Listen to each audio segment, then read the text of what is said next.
tentang keluh kesah atau suka duka di menjadi dosen di UNB. Saya mulai dari pengalaman pertama itu bahasa Indonesia, bahasa Minang bebas lagi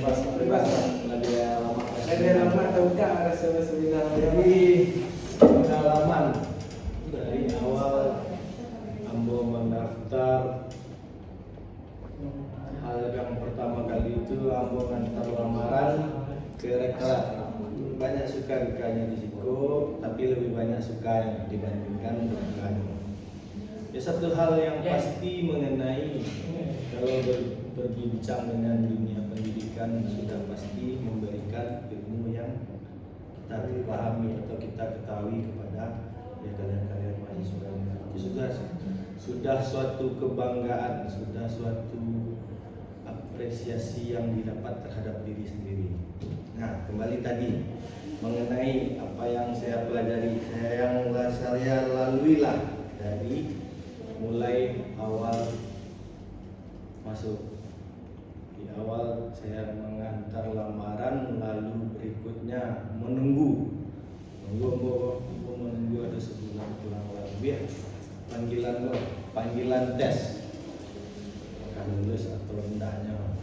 Nah, lalu masuklah WA, masih ingat ambo di hari Rabu dari bapak namanya Ambo Lupo mengatakan bahwasanya Senin jam 8.15 sudah harus hadir di rektorat lama untuk ujian PKD, IU sama TWK dan TOEFL. Dari jam 8.05 balik sampai jam 2 siang ujiannya non-stop, tanpa makan, tanpa minum, full di dalam satu ruangan. Yang pada akhirnya kebetulan ambo sama Utari, nah itu aku sama tes.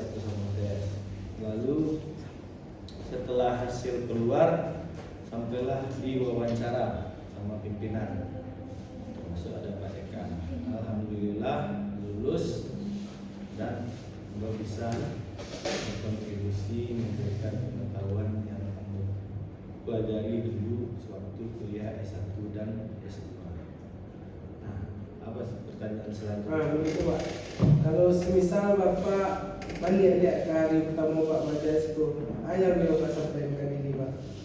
Kalau misalkan untuk diberi kesempatan balik hari pertama, yang apa yang ambo kesankan itu sarapan. Nah, itulah kalian wajib sarapan. Karena kalian tak bakal bisa fokus untuk menyimak melalui hari-hari kalian menjelang siang dengan perut kosong. Akan bisa. Pagi apa pun dari pagi Yang ada tak bakal fokus. Cuma. Jadi usahakan walaupun sepotong roti atau segelas teh, yang penting balik terisi. Karena begitu ambo alami ujian tuh ambo keringet dingin, padahal ruangan itu sangat dingin. Karena apa tadi? Ambo makan asam lambung naik. Dikira tak fokus. Ya. Itu untung ya bisa dibilang lain nasib kamu jual. Nah, kalau ujiannya ambo jujur, ambo tak fokus sama sekali. Karena memang betul-betul keringet dingin. Memang betul-betul keringet dingin, yang pangan aku lah tidak sinkron semua apa keadaan. Berarti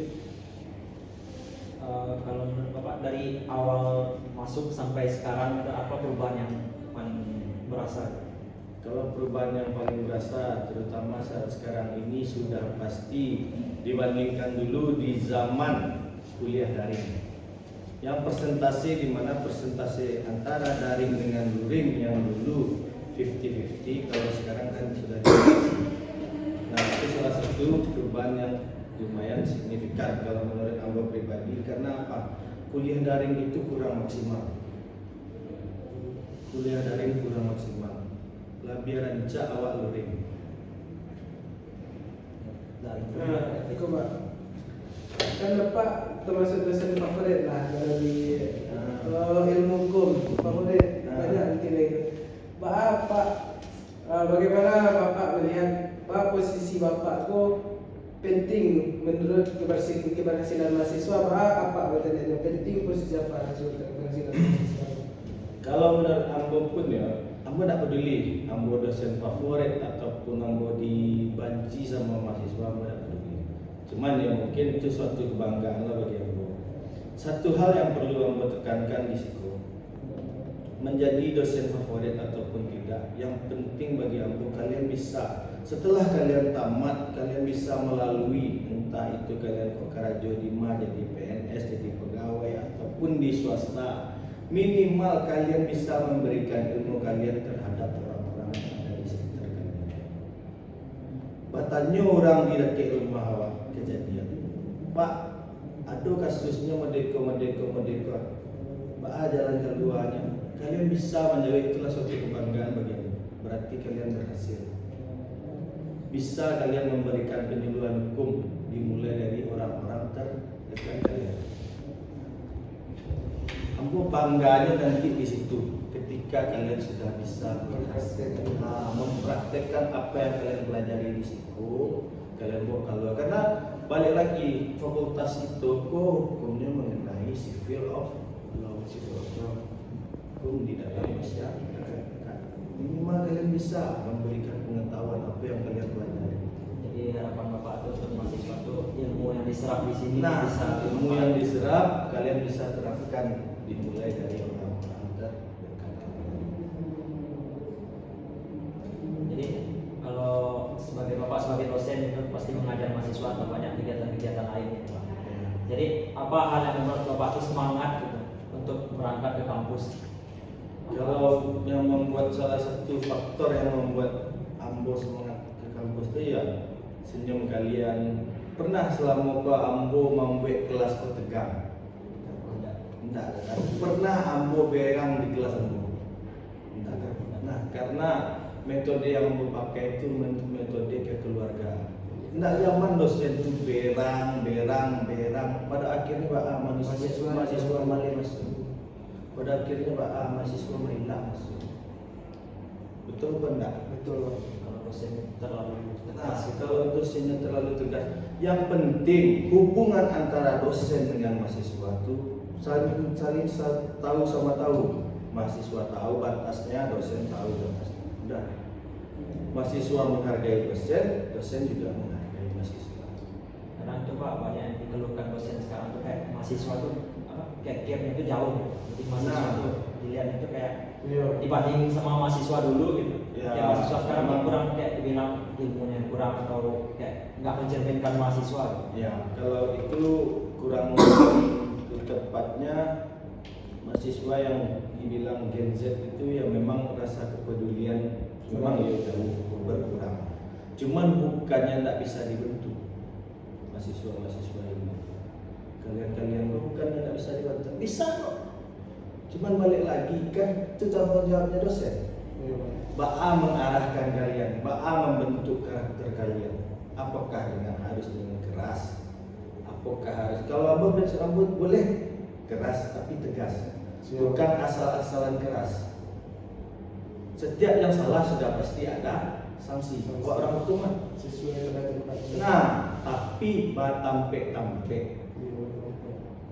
Bukan ada tanpa ada sesuatu lalu berang sih, tanpa ada apa-apa berang sih. Yang pada akhirnya membuat itu tuh hubungan itu jadi tidak bagus. Lah ketika hubungan itu tidak bagus, kalian pun otomatis malas kalian mengikuti kelas. Iya, Pak. Malah kalian menangan dosen itu kan, malah kalian menyimak. Betul benar. Betul. Nah makanya itu, Ambo tidak pernah berang. Bukan berarti Ambo nak tegas. Cuman Ambo nilai pun kesalahan kalian yang kecil, Ambo pun mainnya kan. Bukan berarti Ambo lepas tangan atau apa, enggak. Cuman selagi masih bisa diingatkan atau dikasih tahu dengan baik-baik, kenapa harus dengan keras? Jadi menurut Bapak itu kayak dari sudut pandang mahasiswa, kami sebagai mahasiswa gitu. Jadi kayak dosen itu kalau misalnya terlalu tegas atau apa, jadi mahasiswa tuh kami sebagai mahasiswa tuh kayak takut gitu untuk terbuka ke dosen. Ya, nah, jadi dosen itu kalau di psikom di pengganti orang tua kalian. Iya, Pak. di mana orang tua itu kan sampai kalian berkeluh kesah, sampai kalian berajak, sampai kalian terbentur. Aduh apa-apa pak, kalau kayak gitu pak ajar caranya pak, kalau kayak gitu pak ajar lagi. Harusnya seperti itu, karena tidak terlepas dari tugas dosen yang namanya tridharma. Ya jadi kan kayak saya kan sudah punya beberapa teman gitu pak, ada kawan gitu kayak sebenarnya mereka tuh ingin gitu pak, kayak bisa ngechat dosen gitu kan, tanya kayak masa depan kayak kita ini sebagai mahasiswa hukum, jadi masa depan kita nih bisa kemana aja gitu kan. Kalau misalnya kayak orang umum tahu kan kayak jaksa, hakim, gitu. Anak nggak ke posisi lain gitu. Jadi kayak mahasiswa pun sebenarnya ingin gitu untuk curhat ke dosen, tapi kayak serasa ada gap yang jauh gitu. Nah, Kayak itu takut aja gitu. nggak bisa lo dipungkiri. Mungkin ada beberapa dosen yang kata dosen kini sekarang sebagai macamnya. Cuman kalau bagi ambo, asal kalian tipu, kalian nih baca itu ataupun nih batannya mulia, kalian mau diarahkan seperti apa, Pak? Ambo cuma sambil kuliah ke Pak rencana ini dari tambahan. Bukan tidak pernah. Bahkan anak 23 ambo arahkan kalian bisa jadi freelance, kalian bisa cari tambahan lain dari internet. Jadi banyak apa keinginan kalian, apa yang itu mungkin, dan tidak semua dosen dan curhatan kalian. Karena di satu sisi dosen itu tetapnya manusia. Nyo pasti punya masalah pribadi lo. Nyo punya masalah lain lo di luar. Syukur moodnya lagi bagus. Kalau enggak kan kadang-kadang. Nah, jadi clue-nya itu yang paling penting tuh cari mood dosen dulu. Apa aku lagi bagus kayak cobalah baca atau bertanya. Di luar yang apa ya, jam mata-mata kuliah yang apa ya, yang dipelajari ya. Cari dulu rancang. Balik ke sendiri. Ada dua pertanyaan nih Pak. Jadi apa tantangan tersulit gitu Pak yang Bapak hadapi selama menjadi dosen? Kalau tantangan tersulit tentu saja mengenai mood. Karena yang dihadapi itu tidak satu dua orang.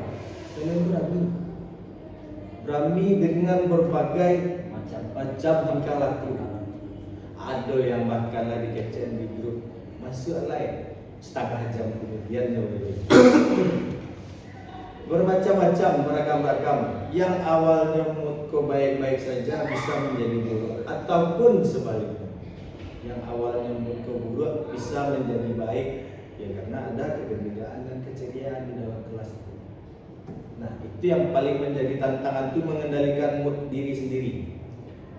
Karena kalau hendak mood untuk mengajar, itulah pasti buruk efeknya ke kalian. Kelas itu mulai tegang, kelas itu mulai maleh, ya kan? Apa yang disampaikan tak semangat.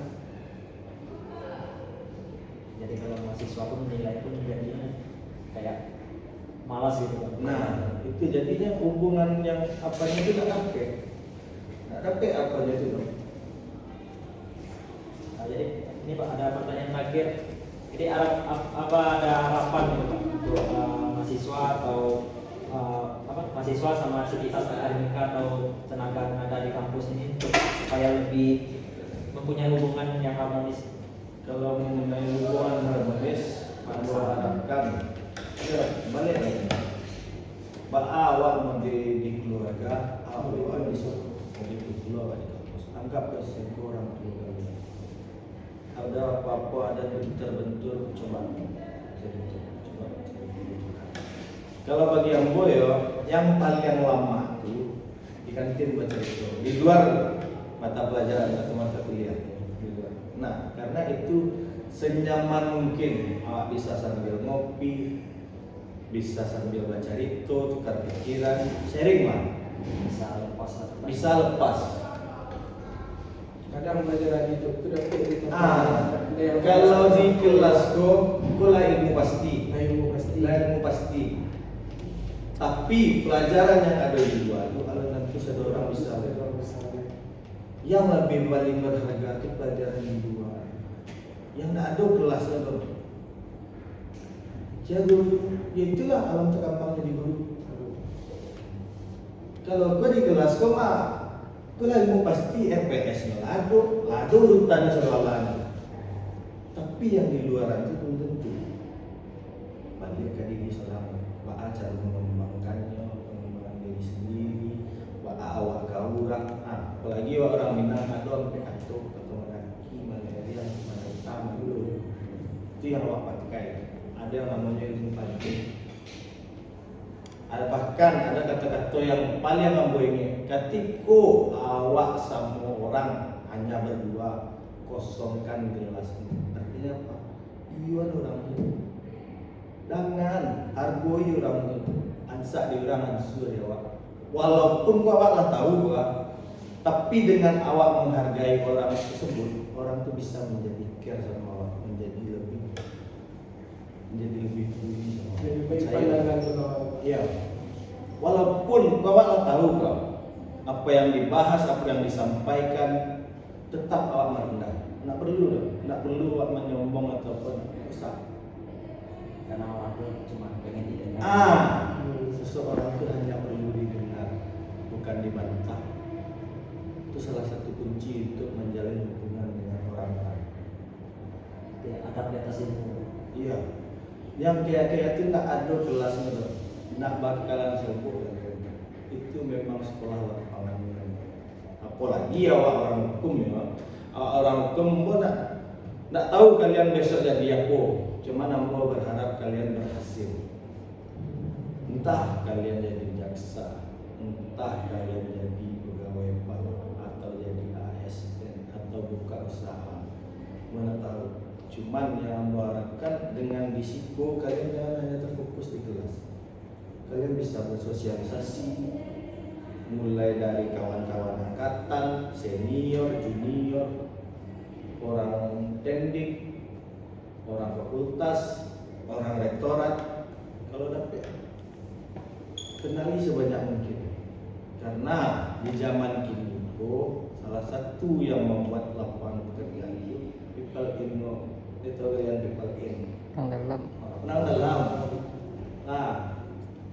dalam itulah ada rasio itu itulah faktanya, itu rasio umum yang akan menyelamatkan kalian bisa. Itulah, jadi bergaullah sebaik mungkin di luar lingkungan kampusku. Dengan kalian bergaul, kalian mendapatkan ilmu yang elok disimpan, yang buruk dibuang. Semoga kalian menjadi orang sukses. Ya, ambo harapan ambo nak mulut-mulut. Sukses kalian, bisa kalian menjadi orang di luar situasi kampusku lah, bisa kalian membantu sesama di luar, itulah sukses dunia. Karena sukses itu bukan harta, karena harta itulah diatur dengan sabarapun wa usaha. Kalau hariku jatah rasa kiwa cuma 1.000, ya 1.000. Itulah ditakdirkan. Awak cuma bisa berusaha. Maka tumbuh kecil dan takaran sukses itu bukan harta. Ibah kalian bisa berbagi kepada orang-orang di sekitar kalian. Ada lagi yang ingin ditanyakan? Cukup. Silakan kalian lanjutkan kegiatan. Tapi kau mata kuliah apa? pengantar Oh, pengantar psikolog.